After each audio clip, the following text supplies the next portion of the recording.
Olá, boa tarde. Hoje é sábado e, como é habitual, nós trazemos o nosso resumo da semana. Acompanhe agora os temas que vão marcar este resumo. Isabel dos Santos e pessoas próximas com contas congeladas nos Emirados Árabes Unidos. Jurista Elder Chiuto considera que Manuel Rabelais assassinou socioeconomicamente várias famílias angolanas. UNITA responsabiliza a Presidente da República e Governadora de Luanda pela crise do lixo e pede intervenção urgente para se evitar tragédia. Agentes prisionais da comarca de Luanda denunciam desvios de bens pela logística. Depois da publicidade, vamos voltar para o desenvolvimento.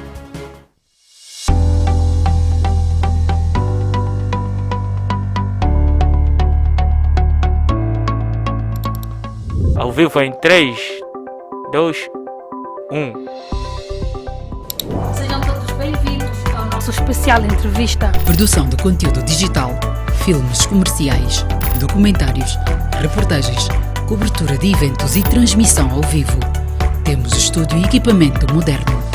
Planalto Digital Studio.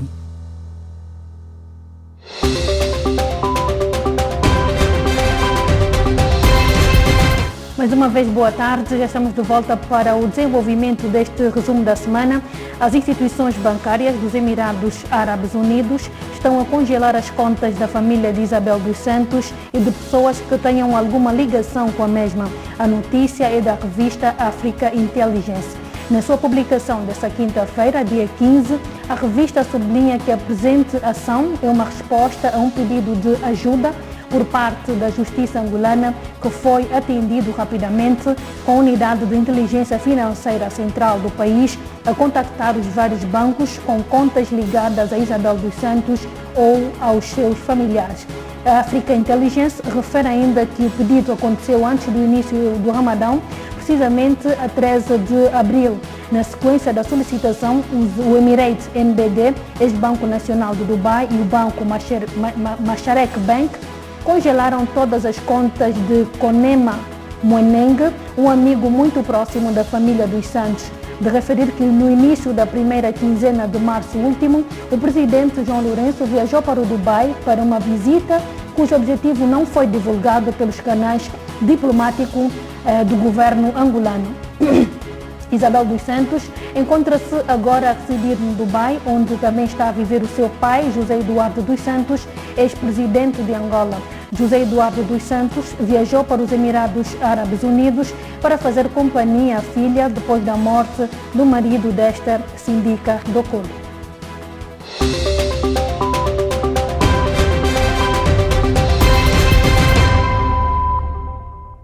Seguimos agora com esta notícia. Manuel Rabelais, antigo diretor-geral do extinto Gabinete de Revitalização da Comunicação Institucional e Marketing da Administração, conhecido por Gracima, perdeu por decisão do Tribunal Supremo quase 40 imóveis, entre apartamentos, vivendas, lojas e escritórios. Além de ter perdido os respectivos ativos, Manuel Rabelais foi condenado a 14 anos e 6 meses. O seu então assistente administrativo no Gracima, Hilário Gaspar Santos, foi condenado a 10 anos e 6 meses.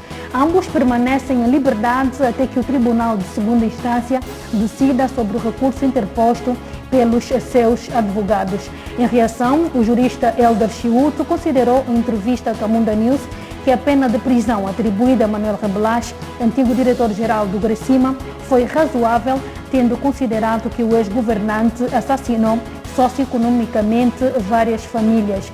Entre outras, Elder Chiuto apelou às pessoas para que não olhem de ânimo leve para os danos que as ações de Manuel Rabelais causaram ao país. Respondendo à questão que me coloca, eu penso que não.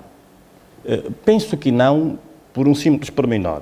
Nós estamos a falar aqui de um crime que, embora seja de natureza econômica, mas os danos que dele se despolitaram foram quase de caráter irreversível. Foram graves, bastante graves, e que criaram para a economia nacional uma certa degradação, uma frustração daquilo que seria a alocação deste valor, sobretudo para a comunidade social, e que se podia beneficiar no interesse geral de todo o país, porque fala-se de mais de $1.000 milhões e não é um valor risonho, não é um valor diminuto, é um valor de extrema importância e que tem em causa o erário público nacional. Bem, eu penso que a medida é proporcional, pese embora é a medida máxima do ponto de vista do crime do peculato, nos termos do artigo 362 do novo Código Penal, porque ele vai de 5 a 14 anos de prisão efetiva para os crimes cujos danos são muito mais elevados, que é o caso em concreto. Aparentemente, pese embora ainda goza de algum resquício de presunção de inocência, porque o processo vai tramitar até o plenário do Supremo Tribunal para a reapreciação e aferir se deve ou não manter, ou deve anular, ou deve alterar, ou agravar a medida penal abstrata de que foi aplicada. Bem, mas fazendo aqui um juízo analítico meramente hipotético e dando conta que, se calhar, já há prova bastante da prática criminosa, eu penso que a medida é de tanto proporcional aos danos causados. Bem, poderia ser mais, vá lá, porque se nós olharmos para a medida daquilo que é a medida da moldura penal abstrata aplicável aos crimes de homicídio, que vai até 25 anos como pena maior, imagina, alguém que matou, ok, circunstancialmente, cometeu homicídio circunstancialmente, não porque tem instinto criminoso, não porque a sua natureza é criminosa, mas por qualquer razão da vida acabou por cometer um homicídio e é condenado a 25 anos. E alguém que saqueia o erário público, mata milhões de angolanos, porque se calhar estamos a minimizar a situação, porque não sabemos o quanto criou estrago a vida de muitos angolanos, de base sobretudo, me refiro aos grupos populacional mais vulneráveis, que podiam beneficiar desta dotação para suprir as necessidades sociais de base, para garantir a sua própria subsistência social. Vá lá, ainda temos pessoas a viverem nas cabanas, casas de chapa, casas de capim, pau a pique, casas de adobo. Será que este dinheiro, que se fosse muito bem administrado, no interesse desse povo que está a sofrer, não seria viável? A morte não é só física. Nós estamos aqui a encarar a morte econômica, da economia nacional, a morte de muitas famílias, socialmente falando, que vivem numa extrema indigência social e que poderiam beneficiar, atento aqui ao princípio do acesso habitacional, nos termos do artigo 85 da Constituição da República de Angola. Mas, e com todo o respeito a quem me ouve, eu acho que não se podia olhar para isso e simplesmente dizer aleluia, Angasakidila, que Deus abençoa. Eu acho que Deus é amor, mas é justiça. E estamos aqui a falar no âmbito do exercício da justiça. E eu penso que a moldura, ao meu entender, é razoável. E, pronto, entendeu a defesa, interpor recurso com efeito suspensivo, porque suspende a execução da pena até que o Tribunal Supremo, o plenário, se pronuncie, mas, pode se calhar, é para alargar o tempo, é uma forma de dilação do tempo para deixar com que o seu constituinte continue em liberdade provisória. Obviamente que qualquer advogado, estrategicamente, sendo certo que já se tem ideia que vai mesmo ser condenado, melhor é alargar o tempo para o constituinte continuar sobre lazer na companhia da família. Certo. Como já referimos, quando do julgamento, Manuel Rebelas confessou numa das sessões ter negociado com o Estado e que no âmbito dessa negociação cedeu ao Estado vários ativos, fala-se em quase 40 imóveis. Na perspectiva de alguns observadores, face à entrega desses bens, Manuel Rebelas devia ser perdoado à semelhança do que se fez com Jean-Claude Bastos, no caso Fundo Soberano. No entanto, Helder Chiuto tem uma observação contrária e sublinha que Manuel Rebelas devolveu alguns bens depois de se ter arrastado muito tempo, dado que julgava que o combate à corrupção não era sério. Bem, eu penso, salvo erro, que fez isso tardiamente. Esta colaboração manifestou-se extemporânea, porquanto não foi feito na devida data. Porque, como sabe, primeiro surge, por beneplácito do titular do Poder Executivo, uma lei sob sua proposta de repartimento voluntário dos capitais, dos ativos, que estas supostas pessoas tinham ilicitamente retraído do património público nacional, do erário público. As pessoas pensaram, na altura, que se calhar se tratava de mais um jogo de encenação, que era uma brincadeira, não quiseram e com todo o respeito, e entre aspas, colaborar na devida altura, então vem a lei do repatriamento coercivo. Nesta fase de coercibilidade, todo tipo de negociação já cai em terra, porque já não manifesta expressa vontade deliberada do indivíduo de querer colaborar de per si com o Estado. Bem, o Estado entendeu que já não é tempo de graça, tinha que lançar mão aos instrumentos à sua disposição para exigir, obrigando, mesmo não querendo, o ator, suposto infrator do crime, a repatriar todos os bens que ilicitamente se locupletou da esfera jurídico-patrimonial do Estado. Penso que foi extemporâneo. Agora, poderia sim merecer de uma atenuante, se calhar, não digo especial, mas atenuante do ponto de vista geral, para que se lhe reduzisse a moldura penal que podia ser aplicada. Não foi esse o entendimento, se calhar, do Tribunal. O Ministério Público, dentro daquilo que foi a sua acusação, pediu que se aplicasse até 14 anos e o mínimo de 5 anos, salvo erro. O Tribunal entendeu aplicar a pena máxima. Apesar de condenados, Manuel Rabelache e o seu então assistente administrativo, Hilário Gaspar Santos, aguardam em liberdade a decisão do Tribunal de Segunda Instância sobre o recurso interposto e para Hélder Cheuto, os mesmos podem permanecer em liberdade por mais 6 meses, dado o excesso de recursos existentes. Bem, eu penso que, pronto, liberdade é liberdade e as pessoas, por mais que estejam a ser indiciadas sobre qualquer tipo de crime, enquanto tiverem liberdade é sempre salutar de par si.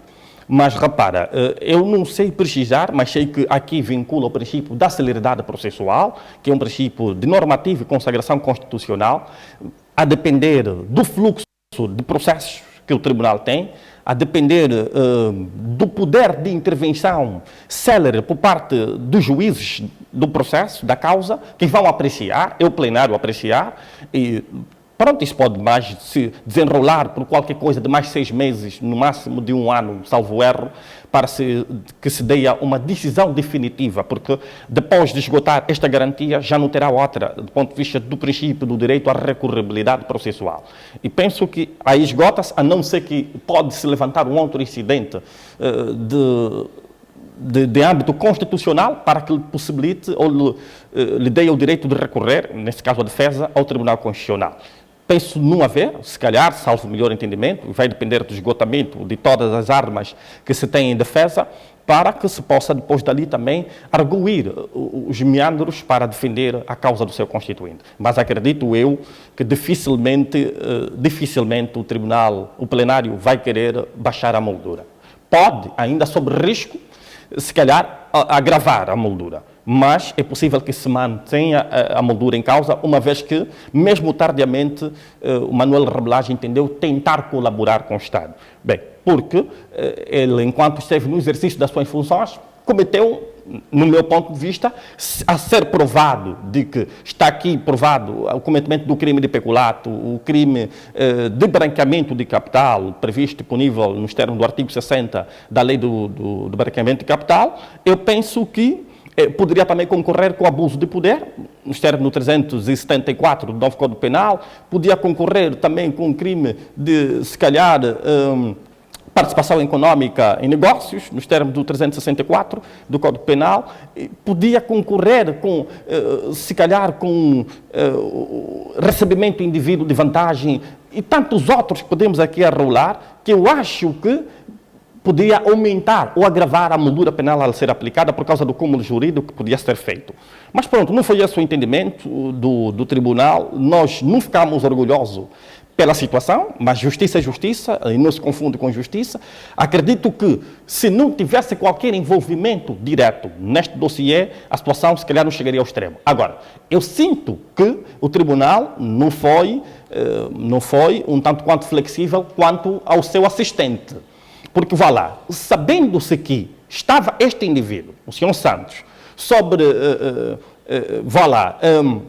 aqui atento ao princípio da supraordenação hierárquica, não tinha poder decisório, estava sob subordinação funcional e hierárquica de Manuel Rabelache, este indivíduo estava no exercício legítimo de uma ordem superior.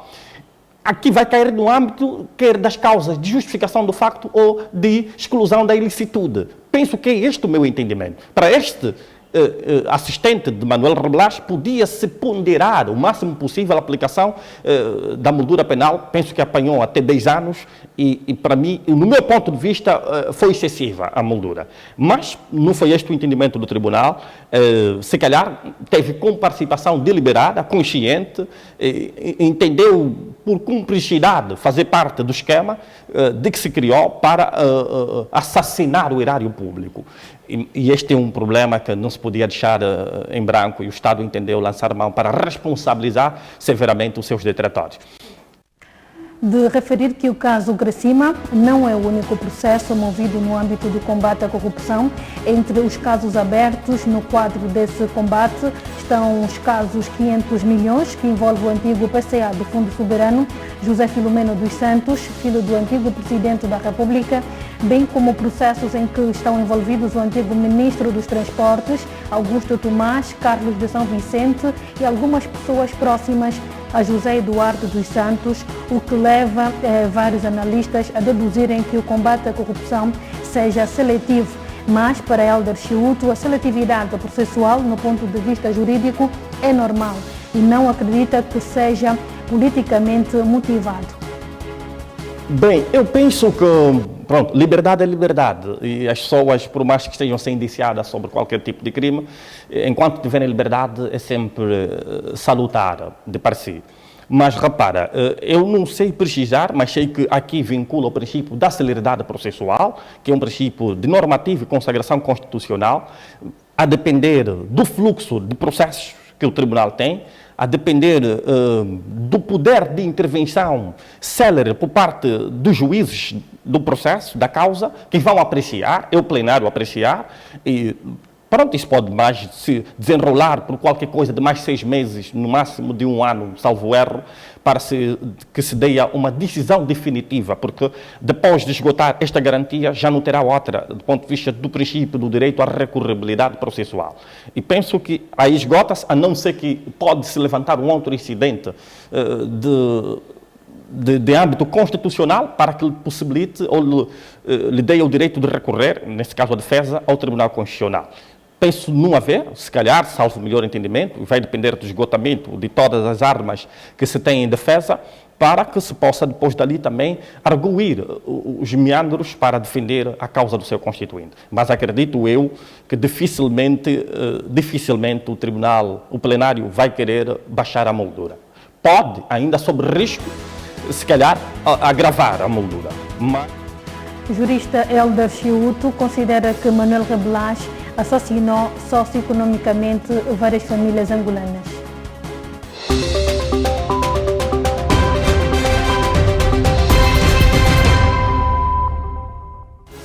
O grupo parlamentar da UNITA exige intervenção urgente do Presidente da República para a presente crise do lixo que se vive em Luanda, visando-se evitar tragédia nos próximos dias. A preocupação da UNITA foi apresentada em conferência de imprensa pelo presidente do grupo parlamentar do principal partido na oposição, Liberty Chiaka, em que este considerou ser responsabilidade direta do Presidente da República e da sua auxiliar, a governadora de Luanda, Joana Lina.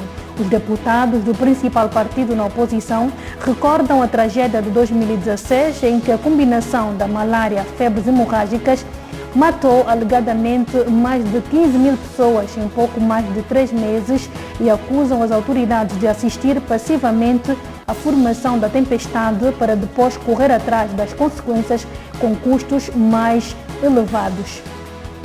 O grupo parlamentar da UNITA está extremamente preocupado com a situação catastrófica do lixo na província de Luanda, pois a falta de saneamento básico nesta dimensão provoca nas comunidades insegurança sanitária, doenças relacionadas à falta da limpeza pública, doenças relacionadas com os amontoados de lixo em contacto com as águas das chuvas, dos rios e do mar, que são fonte de alimentação dos cidadãos de Luanda, que consomem o peixe dos rios e do mar contaminados com lixo arrastados pelas chuvas. Este cenário miserável de lixo e doenças apenas pode ser imputável ao Sr. Presidente da República, enquanto titular do Poder Executivo e gestor máximo do Orçamento Geral do Estado, uma lei e um instrumento aprovado anualmente pelos representantes do povo, os deputados. As questões que se colocam são as seguintes: como foi possível chegar a esse ponto? A quem responsabilizar por este grosseiro atentado à saúde pública? Como se explica a impotência das autoridades que permitem que a situação se arraste indefinidamente, pondo em risco a saúde e mesmo a vida de milhares e milhares de cidadãos angolanos? Como foi possível chegar até este ponto? O sistema de recolha e tratamento de resíduos sólidos é um dos bicos de obra na administração das cidades, pois estas, por natureza, produzem toneladas e toneladas de resíduos sólidos, que, se não forem adequadamente tratados, comprometem profundamente o funcionamento e a vida humana nesses espaços que têm características muito peculiares. A importância deste sistema é tão relevante quanto os sistemas de mobilidade, saneamento básico, distribuição de água potável e eletricidade, cuja falência pode levar ao colapso das cidades. De modo geral, as cidades têm esse sistema apurado, fruto de experiências seculares que levaram ao estabelecimento de padrões adaptados a diferentes contextos. O lixo, quando tratado inadequadamente, interfere diretamente com a saúde das pessoas, propicia a proliferação de insetos e roedores, que podem ser vetores de doenças que podem rapidamente assumir contornos epidêmicos e provocar mortos em massa. A combinação lixo, águas residuais, potencia efeitos epidêmicos do lixo, pois as águas estagnadas, além de poderem contaminar fontes de água de consumo, constituem também um meio privilegiado para a proliferação de outros vetores, nomeadamente mosquitos, que estão na origem de doenças como a malária, dengue, febre amarela, chikungunya e tantas outras. Em Luanda, já estamos perante uma situação evidente de crise do lixo, sendo a face mais visível as moscas que invadem assintosamente as nossas casas, o aumento evidente da população de mosquitos e as larvas nojentas que se arrastam para tudo que está próximo dos vastos focos de lixo espalhados pela cidade. A parte ainda imersa deste enorme iceberg são as doenças diarreicas. A parte ainda imersa deste enorme iceberg são as doenças diarreicas agudas e outras gastroenterites, cuja incidência deve ter aumentado, mas autoridades fingem ignorar. Há já relatos de mortes por desidratação, por síndromes eméticos e diarreicos. Há já inúmeros relatos de ausências laborais por gastroenterites, mas o sinal de alerta das autoridades sanitárias parece não ter soado ainda. Não se intensificam as medidas de luta antivetorial para se impedir um aumento descontrolado de casos de malárias e febres hemorrágicas, como a dengue e a febre amarela, que podem matar muito mais que a Covid-19. Parece que não extraímos as necessárias lições da crise de 2016, em que a combinação malária, febres hemorrágicas, matou mais de 15 mil pessoas em pouco mais de 3 meses. Eu repito, parece que não extraímos as necessárias lições da crise de 2016, em que a combinação malária, febres hemorrágicas, matou mais de 15 mil pessoas em pouco mais de 3 meses. As autoridades assistem passivamente a formação da tempestade, para depois correr atrás das consequências, com custos mais elevados. É preciso agir agora, para se evitar situações desastrosas amanhã.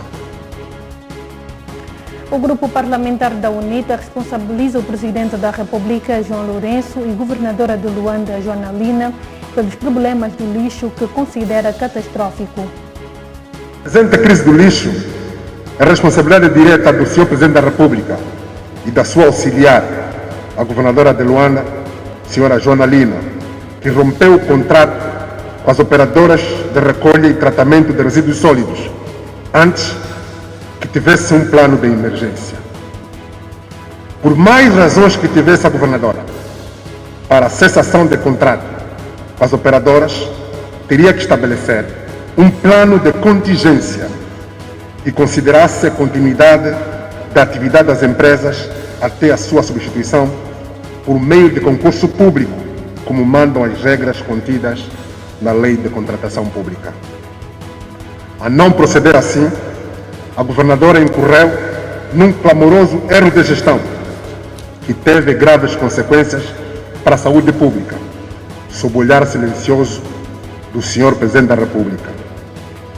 Para piorar, e pressionada pela gravidade da situação, a senhora governadora procurou soluções absolutamente ineficazes e, por fim, acabou promovendo um concurso público viciado, que selecionou empresas sem capacidade técnica para a empreitada e que ainda por cima exige um pagamento adiantado para a aquisição de meios para cumprir o que o contrato estabelece. Como é possível contratar empresas públicas, empresas sem capacidade técnica para o desafio? Desta forma, longe de resolver o problema, a senhora governadora arranjou outros problemas e a mistura tóxica, lixos, águas residuais persiste em ser o cartão de visitas de Luanda, com todos os riscos que daí advêm. Pelos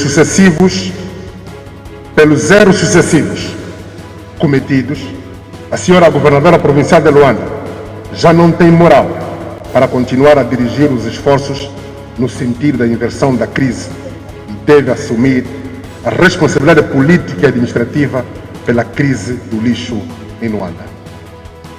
O grupo parlamentar da UNITA exige intervenção urgente do Presidente da República para a presente crise do lixo que se vive em Luanda, de formas a se evitar tragédia nos próximos dias.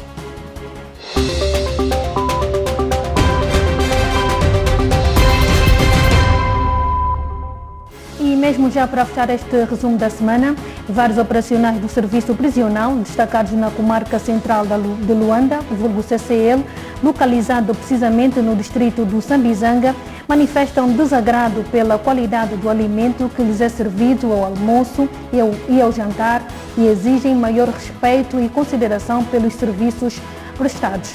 Os referidos agentes contaram à Camunda News que a maioria das vezes lhes é servido arroz ao almoço que, segundo os mesmos, é confeccionado sem cebola, pouco sal e pouco óleo vegetal, dando mesmo a impressão, dizem os agentes, do referido alimento ter sido confeccionado sem o uso de óleo vegetal. Além do arroz, se for o caso, ser confeccionado sem cebola, pouco sal e óleo, na maioria dos casos é também feito quase sem acompanhante, como peixe ou frango, por exemplo. Os agentes, que se dizem forçados a gastar entre 12 e 3 mil kwanzas por dia para almoçar em pequenos bares, disseram a Camunda News que, quando questionam as pessoas responsáveis pela cozinha sobre a razão da alegada péssima qualidade alimentar, estes alegam haver escassez de produtos.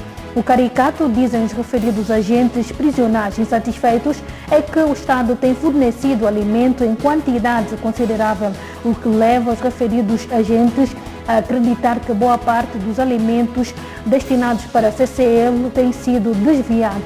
Temos visto colegas da logística e alguns chefes da direção da prisão a saírem com comida, mas nunca nos ocorreu que eles estejam a levar a maioria da alimentação disse a Camunda News um dos agentes do referido grupo que pede o anonimato. Entretanto, este é um assunto que a Camunda News está a procurar apurar junto da Direção Nacional dos Serviços Prisionais e pela semana trazemos mais factos sobre o mesmo.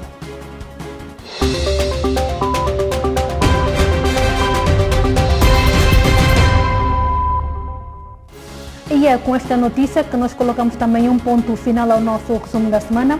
O nosso desejo é que todos tenham um ótimo final de semana. Bom sábado e continuação de uma boa tarde.